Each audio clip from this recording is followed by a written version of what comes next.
Alright,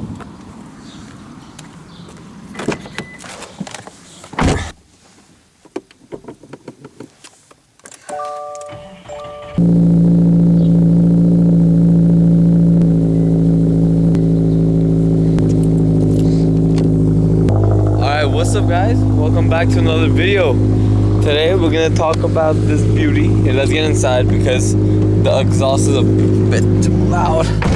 Alright, so today we're gonna talk about 10 things I hate about this amazing car. Throughout my channel I've really just talked about how good this car is and pretty much everything good about it. But this time I really want to talk about what the faults are of this car, and really like it's gonna be based off the looks, the performance, really everything. But let's get right into it. I'm gonna go to a cool location where I can really just show off the car and talk about it. I'll see you guys there. Alright, what's up guys? So we got to the place and today I'm gonna talk about my brand new Subaru WRX. To be fair though, this car is not that brand new. It's almost 2 years old, but they're just making new ones and they're all pretty similar besides maybe some chassis changes. But let's really talk about what I enjoy about this car and what I don't. Let's get right into it. Alright guys, so let's start with the first and most obvious thing about this car, and that's pretty much gonna be the looks of it. Let me show you more of the car really. This is the most OEM plus I could get, and it's kind of annoying that I need to pay like $30,000 for a decently performing sports car, but it's gonna have ugly looks, right? So that kind of annoyed me, and I want to go a bit more specific of what I really did not like about the looks. So let's start talking about the first thing I hate, this grille. So this grill is just for me way too, I can't really say boxy, but the honeycomb on the grill itself is just not it for me. It's too big and I just really need to get a grill change as soon as possible. And with the lights coming like right next to it, it just like the lights look so tiny next to the grill, and the front isn't just for me. But going on to my second thing, and just pretty much the most obvious thing with the looks, is this really ugly cladding. It's like a honeycomb effect on it, which I'm not too big of a fan, and it very easily gets scratched up. I'm not sure if you guys can see or not, but there's, yeah, right there, you can see those pretty well. It gets scratched up very easily, whether it's by rocks, dirt, whether it's from my leg hitting it, because it's a side skirt, like it might hit it, but the cladding itself isn't there. The back bumper doesn't look the best, man. It looks like a big diaper, but after a bit you do get a bit used to it, so it is what it is. But this is definitely, those three things, the cladding, the grille, and the front lights, are definitely a few things I hate about this car. But let's talk about this, the backlights. The backlights are on the Civic lights, which is like, I don't really know what to say about it. Like, I was just kind of shocked whenever Subaru came out with something like this. I get it, the JDM look, all this and that, and the previous lights were pretty similar to this, but more of a sense, like they just made it a lot bigger. It had the same pattern, but they made it like more outgoing, and something I think they could fix is definitely having the backlights just coming more to the side like how they did on the previous gens. But yeah, I think that's about everything I don't like about the car's looks. Really everything else is not that bad. The body is not bad at all. I like the boxy look of it. Alright, so before we really talk about the performance part, I want to talk about one last thing that I kind of don't like in this car, and I start off with the interior.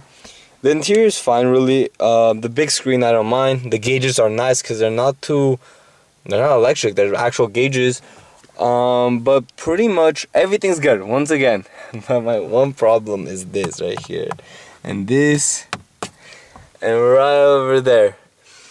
These are fake carbon fiber pieces, and just for me, it makes the car feel like so tacky and like so cheap, and it's just really bad. But that's like a little, probably the most minor thing. This car comes with amazing speakers. It comes with amazing seats. It comes with amazing carpet. It's pretty cool. The shifter is cool. The tablet, whatever you want to call this thing, the screen's cool. Gauges are nice. The steering wheel actually is very, very nice. It comes with a square bottom, which a lot of people really want in their sports car, and this comes stock with it. And of course, the 3 pedals. But yeah, so let's go outside and start talking about more of the performance parts. I'm gonna talk about everything really: the tires, brakes, the transmission. There's a lot of things I don't really like performance wise with this car, but let's get into it. Alright, so let's talk about this. This right here is killer for me. Not the wheels, of course. The wheels are pretty nice, but it's those brakes right there. As you guys can see, they're not that big, nor are the rotors, and I'm not sure on the specific amount on the rotor sizing nor brake pads, but they do need a lot of work, and getting big brake pads on these, I've heard, is of course a lot of money, but not only that, lots of work and lots of labor. Anyways, besides the brakes, there's one more thing I have to complain on this, and I think it's probably the most obvious and most noticeable thing while buying this car, and it just has to be those tires. Those Dunlopes are very poorly rated anywhere I could have searched up. I'll put some pictures up right here, but these things do not grip, dude. I have these stock tires for a while now. Like I said, I've been driving this car for 2 years. We're on 20,000 miles on it, and man, they're almost bald, which makes sense after just going on the toge and all that. But pretty much they just can't grip. They've never gripped. They always just lose traction, and it's not fun losing grip with stock tires, because even with this car being on stock tune, it's not going to go on its full potential. But let's talk more of a performance aspects whenever it comes to the engine. Let's pop the hood. Alright, so now we're in the engine bay. Really the most important part of a car, of course, because everything else can really be changed, even things in the engine bay, but overall the FA24 cannot be changed, or it's just a whole different car at this point. It's not really a WRX. So let's talk about this. Before going into the bad stuff, I really want to talk more on the good stuff, because really with this engine is only good. I haven't had any problems with it being so used, and I wouldn't say so abused, but like just not driven like a grandma. It comes with 2.4 liter 4-cylinder, which is pretty good for a WRX, considering they usually come in a 2.0 liter with, if I am correct, this is an STI intercooler from the previous generations, and overall a pretty strong engine. And with the right parts, I have heard this engine block itself, not the pistons of course or anything, can push up until like almost 1,000 horsepower, if not 1,000. But let's talk about the main issue, which is under the engine bay, and it's right there. If you guys can see, that right there is the poor transmission we have here. So with this engine being so tunable, it has so much way to go. But the thing is, like I said, with that transmission right over there, you can't really push this car to however much you want, because with that good transmission you can't get good power, because your wheels just won't spin. And pretty much I've heard with this transmission, it's not an STI transmission, so it'll push until 400 horsepower, and after that it's just gonna let go on you, which very sadly sucks, because once again these engines are very tunable. They can push lots and lots and lots of horsepower. But a common way to fix this issue is just putting an STI transmission inside of it, and you'll also get a lot more features with the STI transmission itself. So now there's really not much more to show whenever I want to talk about this car, because I'm going to start diving more deep into the ECU about it, and really the performance from that aspect, and just what I don't like about it, because there's a few things I don't like about it, but I'll go into the main ones. So starting off with the first thing of this car is, like I said, this engine's amazing and it pushes a decent amount of power, which is 271. But for a WRX that's been pushing like 250 plus horsepower for like the past I don't know how many years, it's kind of starting to get annoying that we just got like a 2 horsepower increase really. But that's why I want to talk about the ECU and how detuned this car is. There's 2 reasons why I want to talk about this, and the first reason is I want more power. Whenever I'm buying this car, you could sense like this car is really not pushing itself to the max, and it could push itself a lot more. With you getting a chip tune, you could already push a lot more horsepower just on stock parts. Really, the main and final thing I don't like about this car with the stock tune is for this poor thing's engine. And the reason why I'm saying this is with it being so brutally detuned, it really cuts the reliability off this thing. The reason why I'm saying that is, imagine a car needs to go fast. Like, the engine's built to push a lot of horsepower, but it's just very, very, very impactfully detuned. What's gonna happen? The engine's not gonna run how it wants to run, and if anything, it's gonna have more lean and rich moments than it is whenever it has a tune. So that's one bad thing.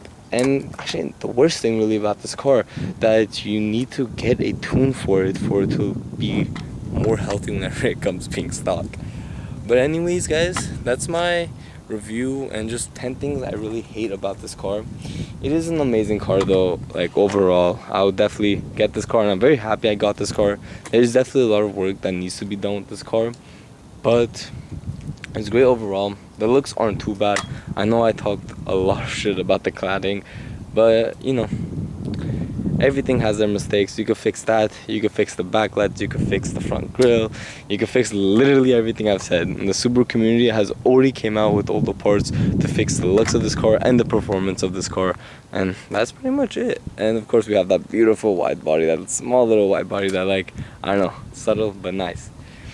Anyways, guys, thank you guys for watching. I very much appreciate you guys' time. The sun is hitting my face, but I'm trying my best not to complain because I like sunny weather. But thank you guys for watching. I appreciate it, and let me know down in the comments below, what did I miss, and yeah, what did I miss about this car, what should I have mentioned about the looks more, and am I wrong about talking about the tune, downplaying the tune so much? Can this car really be pushed so far? Anyways, thank you guys for watching. I really appreciate it, and maybe next time I might talk about the 1 million things I like about this car, because I love this car so much. Anyways, guys, I'll see you guys on the next one.